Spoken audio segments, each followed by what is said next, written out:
మీకు ఫోటోలో చూపిస్తున్న ఈ ఫ్యామిలీని చూడండి, నవ్వుతూ ఎంత సంతోషంగా ఉన్నారో కదా. బట్ ఆ సంతోషం ఆ ఫ్యామిలీ నుంచి ఒక్క రోజులో మాయమైంది. డిసెంబర్ 15, 2021. ఆ రోజు మనందరికీ మన జీవితంలో ఏం జరిగిందో, ఏం చేసామో కూడా గుర్తులేనంత చాలా సాధారణమైన రోజు. కానీ ఇదే డిసెంబర్ 15 ఒక కుటుంబం నాశనం అయిపోయిన రోజు. వినోద్ బరారా అనే కుటుంబ పెద్దని పేరు కూడా తెలియని వ్యక్తి ఇంట్లోకి వచ్చి మరీ కాల్చి చంపిన రోజు. ఆ వినోద్ని నమ్ముకున్న తన భార్య నిధి అనాథ అయిన రోజు. ఇక్కడ ఇంకో విషయం ఏంటంటే, వినోద్ తన 2 కాళ్ళు అసలు పనిచేయని డిజేబుల్డ్ పర్సన్. అలాంటప్పుడు ఇతను బయటకు వెళ్ళి ఎవరితో అయినా గొడవ పడే ఛాన్స్ కూడా లేదు. మరి హంతకుడు ఇంట్లోకి వచ్చి మరి ఎందుకు చంపినట్టు, దేనికోసం చంపినట్లు, అసలు ఆ రోజు ఏం జరిగింది, ఈ హత్యకి వినోద్ వాళ్ళ తమ్ముడికి ఉన్న సంబంధం ఏంటి, వాటితో పాటు అడవిశేష్ మూవీలో ట్విస్ట్ లాగా ఈ కేసుని పూర్తిగా మలుపు తిప్పిన ఒక వాట్సాప్ మెసేజ్ గురించి కూడా ఈరోజు వీడియోలో మనం మాట్లాడుకుందాం. ఈ వీడియోని కనుక చివరి వరకు చూడకుంటే ఐఎమ్ షూర్ మీరు చాలా ట్విస్ట్లు టర్న్లు మిస్ అయిపోతారు. సో ఎక్కడ స్కిప్ చేయకుండా వీడియోని లాస్ట్ వరకు చూడండి. వినోద్ బరారా, ఇతని వైఫ్ పేరు నిధి. వీళ్ళకి ఒక కూతురు, ఒక కొడుకు. వీళ్ళ ఫ్యామిలీ మొత్తం హర్యానాలోని పానిపట్లో ఉండేవాళ్ళు. ఇతను ఒక కంప్యూటర్ ఇన్స్టిట్యూట్ నడుపుతూ ఉండేవాడు. ఇతని భార్య ఇంట్లో పనులు చూసుకోవటం, హెల్త్ కోసం జిమ్కి వెళ్ళటం చేస్తూ ఉండేది. వినోద్కి ఒక రోజు యాక్సిడెంట్ అవటంతో ఇంట్లోనే ఉండేవాడు. అలా డిసెంబర్ 15న కూడా ఇంట్లోనే తన రూమ్లో రెస్ట్ తీసుకుంటూ ఉన్నాడు. తన వైఫ్ కిచెన్లో తన హస్బెండ్కి వండి పెట్టడానికి వంట చేస్తూ ఉంది. మధ్యాహ్నం దాదాపు 12 గంటల టైంలో ఒక గుర్తు తెలియని పర్సన్ వినోద్ వాళ్ళ ఇంటి దగ్గరికి వచ్చాడు. ఆ ఇల్లు తనకి తెలిసినట్లు ఇంట్లోకి కూడా వచ్చేశాడు. అలా వచ్చేసి డైరెక్ట్గా వినోద్ ఉన్న రూమ్లోకి వెళ్ళాడు. ఎవరు రాకుండా గడిపెట్టాడు. వెంటనే లోపల నుంచి వినోద్ అరవటం స్టార్ట్ చేశాడు. ఆ సౌండ్స్ విని కిచెన్లో ఉన్న నిధి అండ్ నిధి డాటర్ ఇద్దరు కూడా వినోద్ రూమ్ దగ్గరికి వచ్చారు. తన హస్బెండ్ని కాపాడుకోవాలని నిధి ఆ డోర్ని ఓపెన్ చేయాలని ఎంత ట్రై చేసినా కానీ ఆ డోర్ ఓపెన్ కాలేదు.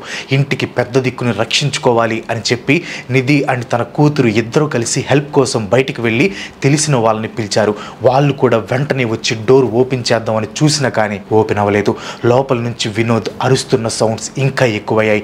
ఎలా అయినా వినోద్ని సేవ్ చేయాలి అనుకుని ఆ హెల్ప్ చేయడానికి వచ్చిన వాళ్ళు ఈ రూమ్కి ఉన్న విండో ఓపెన్లో ఉండే ఛాన్స్ ఉంటే ఆ విండో దగ్గరికి వెళ్ళి వినోద్ని సేవ్ చేయొచ్చేమో అని అనుకున్నారు. అలా విండో దగ్గరికి కొంతమంది వెళ్తే ఈ డోర్ని ఓపెన్ చేయడానికి కొంతమంది ఉన్నారు.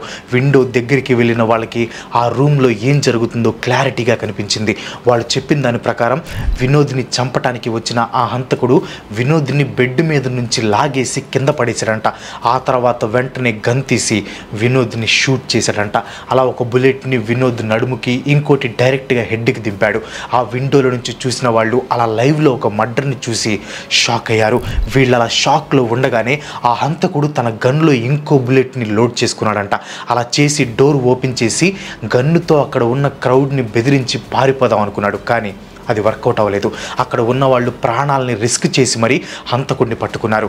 అతన్ని పోలీసులకు అప్పగించారు. ఈ టైంలోనే వినోద్ని కాపాడుకోవటానికి 1% ఛాన్స్ అయినా ఉంటుందేమో అని హాస్పిటల్కి తీసుకెళ్లారు. But no use. భార్య పిల్లల్ని అనాథలను చేసి వినోద్ చనిపోయాడు. ఆ విషయం విన్న వెంటనే తన భార్య అక్కడికక్కడే కళ్ళు తిరిగి కింద పడిపోయిందంట. ఈ టైంలోనే ఈ హంతకుడిని పోలీసులు విచారిస్తే తెలిసిన ఒక షాకింగ్ విషయం ఏంటంటే, ఆ షాకింగ్ థింగ్ చెప్పే ముందు మీకు వినోద్ ఎలాంటి వాడో తెలియాలి. వినోద్ తన కంప్యూటర్ ట్రైనింగ్ సెంటర్ నడుపుతూ అందరితో కలిసిమెలిసి ఉండేవాడంట. సొసైటీలో ఒక రెస్పెక్ట్ని పొందే స్టేజ్లోనే ఉండేవాడంట. చుట్టుపక్కల ఉండేవాళ్ళు కూడా వినోద్ క్యారెక్టర్ని చూసి మెచ్చుకునే వాళ్ళంట. భార్య, ఒక కూతురు, ఒక కొడుకుతో హ్యాపీ లైఫ్ని లీడ్ చేసేవాడు. మరీ పేదవాళ్ళు అయితే కాదు, కానీ ప్రేమలో మాత్రం ఎటువంటి లోటుపాట్లు ఉండేవి కాదు. అలాంటి వ్యక్తిని చంపటానికి రీజన్స్ ఏమీ ఉండవు. ఎందుకంటే ఇంటికి వచ్చి చంపేంత శత్రుత్వం వినోద్కి లేదు. బట్ ఇప్పుడు వినోద్ని ఇంట్లోకి వచ్చి చంపటానికి సైతం వెనకాడకపోవటానికి కారణం కొన్ని రోజుల క్రితం వినోద్కి జరిగిన యాక్సిడెంట్. వినోద్కి కొన్ని రోజుల క్రితం ఒక యాక్సిడెంట్ అయింది అని చెప్పాను కదా. ఆ యాక్సిడెంట్ చేసింది కూడా ఈ హంతకుడే అంట. అతని పేరు దేవ్ సునార్ అలియాస్ దీపక్, షార్ట్గా దేవ్ అని పిలుద్దాం. ఈ దేవ్ ఆ రోజు ఆ యాక్సిడెంట్ చేయటం వల్లనే ఇప్పుడు ఈ మర్డర్ కూడా చేయాల్సి వచ్చిందంట. అర్థం కాలేదు కదా మీకు? ఇది అర్థం కావాలంటే మనం ప్రజెంట్ ఉన్న డిసెంబర్ 15, 2021 నుంచి అక్టోబర్ 5కి వెళ్ళాలి. అక్టోబర్ 5 ఈవినింగ్ వినోద్ తన కంప్యూటర్ సెంటర్లో కూర్చొని ఉన్నాడు. ఆ టైంలో ఒక పెద్ద పికప్ ట్రక్ వచ్చి వినోద్ని గుద్దేసింది. ఆ ట్రక్ డ్రైవర్ ఎవరో కాదు, ఇప్పుడు వినోద్ని గన్తో షూట్ చేసిన హంతకుడే. వినోద్ ఆల్మోస్ట్ ఆ రోజే చనిపోయాడు. చనిపోయేవాడు. బట్ భూమి మీద నూకలు ఇంకా ఉండటంతో కాళ్ళకైన ఫ్రాక్చర్తో తప్పించుకున్నాడు. వినోద్ వాళ్ళ అంకుల్ ఆ టైంలో ఇచ్చిన కంప్లైంట్తో ఈ దేవుని పోలీసులు అరెస్ట్ చేశారు. ఈ దేవ్ కోర్టులో జడ్జి ముందు చెప్పిన దాని ప్రకారం యాక్సిడెంట్ జరిగిన రోజు ట్రక్ బ్రేక్స్ ఫెయిల్ అవడంతోనే యాక్సిడెంట్ జరిగింది తప్ప తనకి వేరే ఏ ఉద్దేశం లేదంట. సో ఇది హిట్ అండ్ రన్ కేసు కింద నమోదైంది. సో కొన్ని రోజులు జైల్లో ఉన్నా కానీ ఆ తర్వాత ఈ దేవ్ బెయిల్ మీద బయటకు వచ్చాడు. బెయిల్ మీద బయటికి వచ్చిన తర్వాత ఆ కేసుని వెనక్కి తీసుకోమని దేవ్ ఎంత రిక్వెస్ట్ చేసినా కానీ వినోద్ వినలేదంట. దాంతో దేవుకి పట్టలేనంత కోపం రావడంతో రివెంజ్ ప్లాన్ చేసి గన్తో షూట్ చేసి చంపేశాడంట. సో ఇక్కడ పోలీసులకి క్రైమ్ ఏంటో కనిపించింది, క్రిమినల్ ఎవరో తెలిసింది, మోటివ్ ఏంటో అర్థమైంది, అన్ని కళ్ళ ముందే ఉన్నాయి. సో దేవుని వినోద్ మర్డర్ కేసు కింద జైల్లో వేశారు. కేసు క్లోజ్ చేశారు. వినోద్ని చంపిన వాడికి శిక్ష పడినందుకు వినోద్ కుటుంబం కూడా ఎంతో కొంత ఆనందపడింది. అలా 2001లో జరిగిన విషాద ఛాయలు కొంచెం కొంచెంగా ఆ కుటుంబం నుంచి తొలగిపోతూ ఉన్నాయి. పోలీసులు అయితే ఈ కేసు వెంటనే క్లోజ్ అవడంతో మొత్తానికి మర్చిపోయారు కూడా.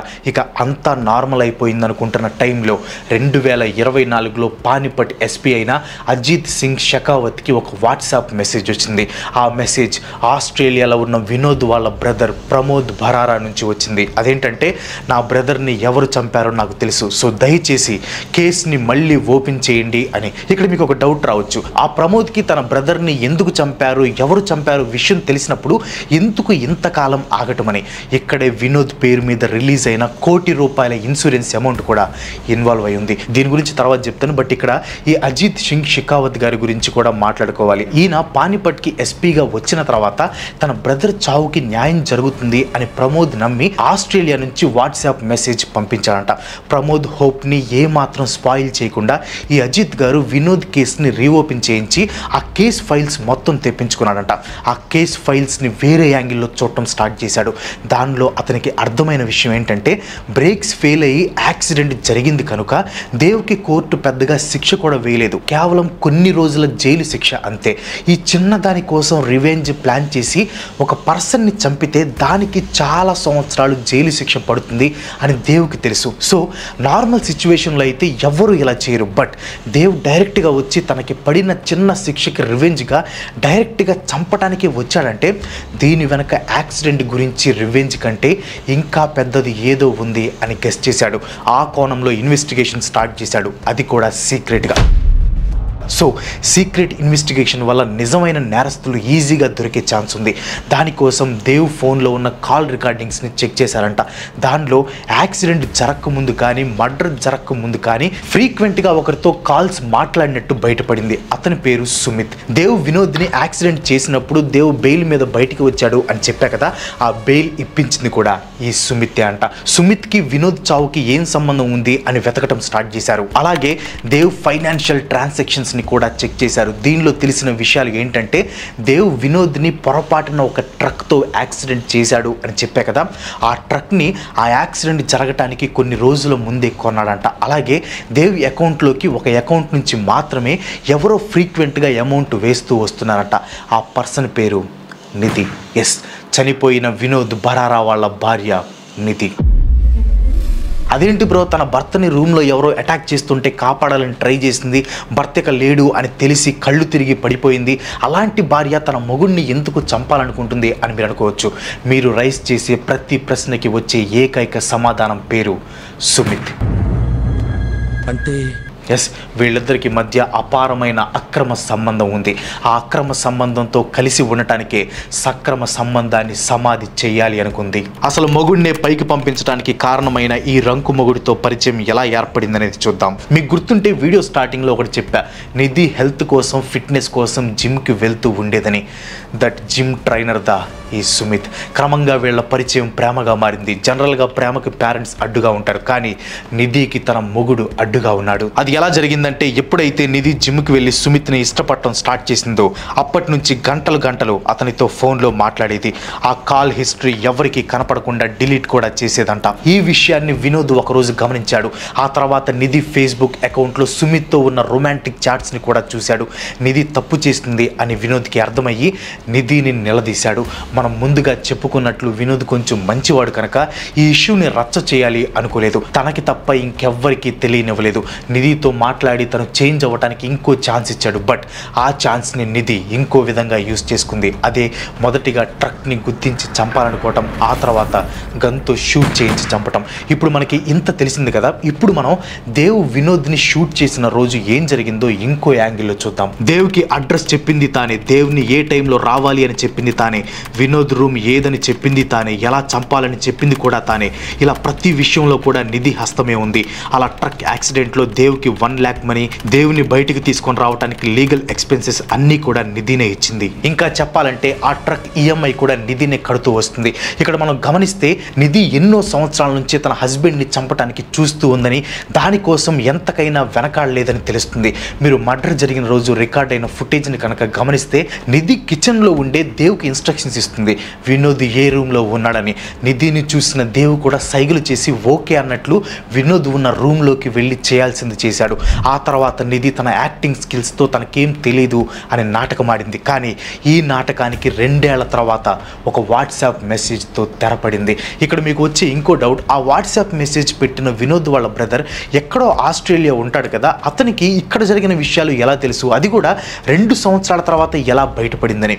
వినోద్ చనిపోయిన తర్వాత నిధి ఆ ఇంట్లో నుంచి బయటకు వచ్చేసింది. దానికి రీజన్ ఏంటంటే ఆ ఇంట్లో ఉంటే ఆమెకి వినోదే గుర్తొస్తూ ఉన్నాడంట. కట్టుకున్న మొగుడిని చంపి దొబ్బితే గుర్తు రావటం ఏంటి చెప్పండి. మేబీ దెయ్యమై కనిపించినా షాక్ అవ్వాల్సిన అవసరం లేదు కదా. అలా నిధి ఆ ఇంటి నుంచి తన కొడుకు, కూతురు, మామగారితో సహా వేరే ప్లేస్కి షిఫ్ట్ అయింది. దీని వెనక ఉన్న ఆంతర్యం మరేదో కాదు, ఈ న్యూ ప్లేస్లో ఉంటే తన లవర్ని ఈజీగా కలవచ్చని.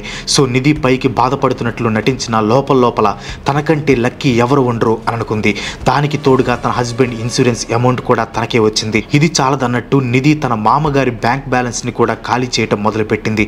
ఆ డబ్బులతో ఎవరికీ తెలియకుండా సుమిత్తో కలిసి మనాలి ట్రిప్కి కూడా వెళ్ళింది. ఆ తర్వాత ఏమైందో ఏమో కానీ ఇంకా తాను సుమిత్తో దొంగచాటుగా అప్పుడప్పుడు కలుసుకోకూడదు అని డిసైడ్ అయింది. ఎందుకంటే సుమిత్తో గ్యాప్ లేకుండా ఉండిపోవాలి అనుకుంది కనుక. అలా సుమిత్తోనే ఉండాలి అనుకుని తన పిల్లల్ని, మామని వినోద్ వాళ్ళ బ్రదర్ దగ్గరికి పంపించింది. నిధి చేస్తున్న కొన్ని పనులు ప్రమోద్కి కొన్ని సోర్సెస్ ద్వారా తెలుస్తూనే ఉన్నాయి. సో ప్రమోద్కి అనుమానం కలిగింది. ఈ డౌట్కి ఇంకొంత బలం చేకూరుస్తున్న విషయం ఏంటంటే, వినోద్ని చంపిన దేవుని ఉద్దేశిస్తూ కోర్టులో జడ్జ్ ఈ దేవ్ అనే పర్సనేనా మీ హస్బెండ్ని చంపింది అని నిధిని అడిగితే, నిధి ఏమో నాకు క్లియర్ కట్గా తెలియదు, ఆ టైంలో ఆ షాక్లో నేనేది గుర్తించే స్థితిలో లేను అనే విధంగా చెప్పిందంట. సో ఇలా ప్రమోద్కి నిధిపై అనుమానం స్టార్ట్ అయింది. ఈ విషయాల గురించి ప్రమోద్ పానిపట్ పోలీసులకి చెప్పాలని ట్రై చేస్తూ ఉన్నా కానీ ఎవరు కూడా ప్రమోద్ మాటల్ని పట్టించుకోలేదు. ఎందుకంటే ఆ కేసు ఆల్రెడీ క్లోజ్ అయింది, దాన్ని మళ్ళీ రీఓపెన్ చేసి ఇన్వెస్టిగేషన్ చేయాలి. ఎందుకు అంత కష్టం అనుకున్నారు పానిపట్ పోలీసులు. బట్ ప్రమోద్ మాత్రం అలసిపోలేదు. చివరికి ఎస్పీకి వాట్సాప్ చేశాడు. ఈ వాట్సాప్ మెసేజ్ తీగ లాగితే దాని వెనక ఉన్న డొంకంతా కదిలి so called Nidhi the great wife భాగోతం బయటపడింది. ఇక్కడ నిధి మైండ్ సెట్ని షార్ట్గా చూస్తే, నిధి తన అక్రమ సంబంధం కోసం తన భర్త వినోద్ని మాత్రమే చంపలేదు, తమ పిల్లలకి తండ్రిని కూడా లేకుండా చేసింది. ఈ గురించి తెలిసిన తర్వాత నాకేమనిపించిందంటే, కొందరు ఆడవాళ్ళ వల్ల రాజ్యాలు కూలిపోయాయి అని అంటారు. ఆ కొందరి ఆడవాళ్ళలో ఈ నిధి ఖచ్చితంగా మొదటి ప్లేస్లో ఉంటుందనిపిస్తుంది. మరి మీకు ఈ నిధి ది గ్రేట్ వైఫ్ గురించి ఏమనిపించిందో కింద కామెంట్ చేయండి. That's all today. ఈ వీడియో మీకు నచ్చితే ఒక లైక్ కొట్టి మీ ఫ్రెండ్స్ అండ్ ఫ్యామిలీకి షేర్ చేయండి. ఇలాంటి వీడియోస్ మరెన్నో చేయడం నాకు సపోర్ట్ చేయాలనుకుంటే వెంటనే మన ఛానల్కి సబ్స్క్రైబ్ చేసుకోండి. ఇంకో మంచి ఎపిసోడ్తో మళ్ళీ కలుసుకుందాం. సెలవు. Bye bye.